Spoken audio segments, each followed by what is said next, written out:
Oke, assalamualaikum warahmatullahi wabarakatuh. Selamat sore, semoga tetap sehat dan tetap let's go untuk teman-teman semua.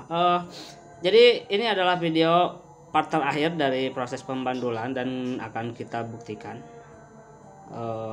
setelah kita bandul ya. Jadi ini crack yang kita revisi, yang di video sebelumnya sudah kita jelaskan dengan seher yang ini ya. Teman-teman sebenarnya bisa lihat bahwa ini seher masih seher yang sama yang ada di video sebelumnya. Jadi setelah kita revisi, bobot seher ini dengan pen pistonnya itu kisaran di 141 gram ya di video kemarin, dan kita akan ambil 54%-nya yaitu di kisaran 76 gram. Dan di sini sudah kita buatkan seperti kemarin, 54% dari sehernya itu 75 76 ya. Berarti cuman kurang 1 gram, dan kita akan buktikan.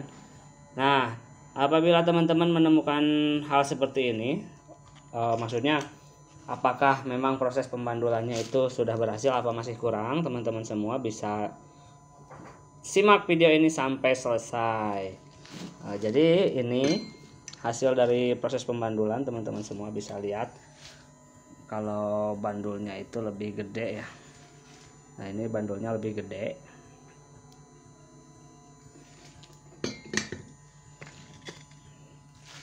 Nah, seharusnya ketika kita gantung dengan 54% dari bobot seher ini, nah si titik lempar crack as setelah kita bandul, kita harus mengukurnya bahwa apakah memang bandulan ini bisa menanggung beban dari 54%-nya. Dan teman-teman bisa lihat di sini rupanya crack as ini masih kurang berat di bagian belakang karena jatuhnya masih agak ke bawah ya. Sebetulnya ini enggak sampai nyentuh ke bawah, cuman masih kurang ke atas sedikit menurut saya. Nah, bagaimana caranya ketika kita sudah melakukan proses pembandulan dan memang tidak mungkin untuk membongkar ulang? Nah, teman-teman bisa lihat caranya. Dari 141 gram, tentunya kan ini seher mentah dan memang masih tebal, kisaran di 5 milian ya ke atas, dari sininya itu 5 mili. Nah, teman-teman semua, kenapa saya memberikan contoh seher yang kemarin kita pakai, padahal ada kemungkinan bahwa si sehernya ini masih bisa diperingan gitu. Jadi agar tidak repot lagi kita untuk ngebongkar dan menanam timah kembali di bagian belakang, membuat lebih berat, kita bisa mengakalinya dengan memperingan dari ukuran seher, dari berat seher maksudnya. Teman-teman semua bisa milling atau tuner bagian dalam, yang pasti yang tadinya 141 gram itu kita kurangin lagi sampai ke 120 maksimal, minimal 120, kalau bisa di bawah 100 gram itu udah sangat mumpuni menurut saya. Dan tentunya ketika kita ambil 54%-nya dari bobot seher yang sudah kita kurangin lagi, semisal nih 141 kita bikin 110 gram, tentunya 54% dari 110 gram itu berapa, dan kita gantungkan kembali. Ketika sudah pas, ini akan berada tetap di atas. Nah, seperti ini tepat di angka jam 1 kalau kita lihat dari arah magnet. Cara mengakalinya seperti itu karena memang saya ukur dari ukuran seher yang paling berat dan besar kemungkinan untuk bisa diperingan lagi. Terus ada beberapa tipe pen piston yang memang bisa diperbesar ukuran lubang dalamnya sehingga pen pistonnya itu lebih ringan. Dan produk racing juga biasanya seperti itu ya, agak tipis ukuran pen pistonnya. Itu memang dirancang untuk supaya lebih ringan.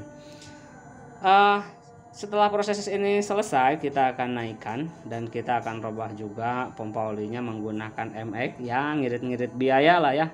Daripada beli pompa oli yang racing kan harganya lumayan juga, tapi kita bisa ambil dari pompa oli MX, dari copotan juga bisa, di online juga bisa.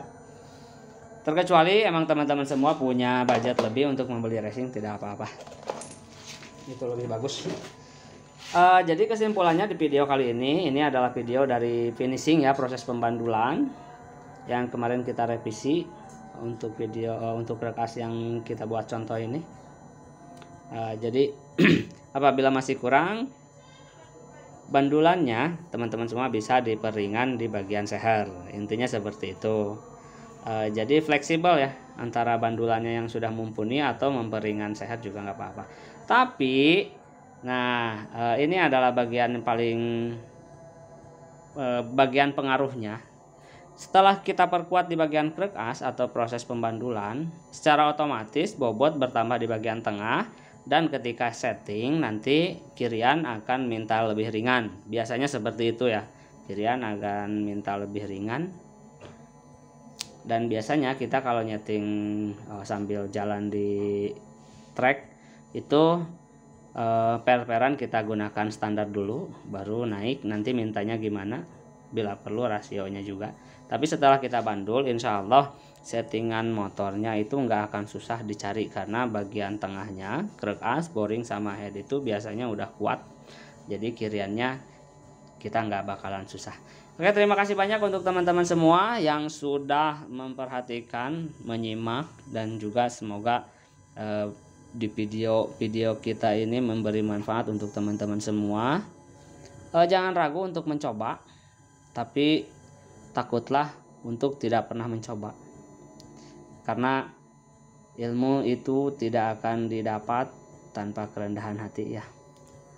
Jadi intinya semoga bermanfaat. Terima kasih banyak untuk teman-teman semua yang sudah subscribe. Yang belum subscribe bisa subscribe, komen, like, and share. Tidak perlu dikirim kemari, karena video-video yang sudah kita buat ini cukup jelas dan terperinci ya, tanpa editan. Bisa teman-teman lihat di setiap video kita tanpa diedit. Yang pasti teman-teman semua bisa mencobanya sendiri di rumah, dan apabila ada kendala dalam percobaannya, teman-teman semua bisa konsultasikan kepada kita semua ya. Terima kasih banyak, semoga tetap sehat dan tetap let's go.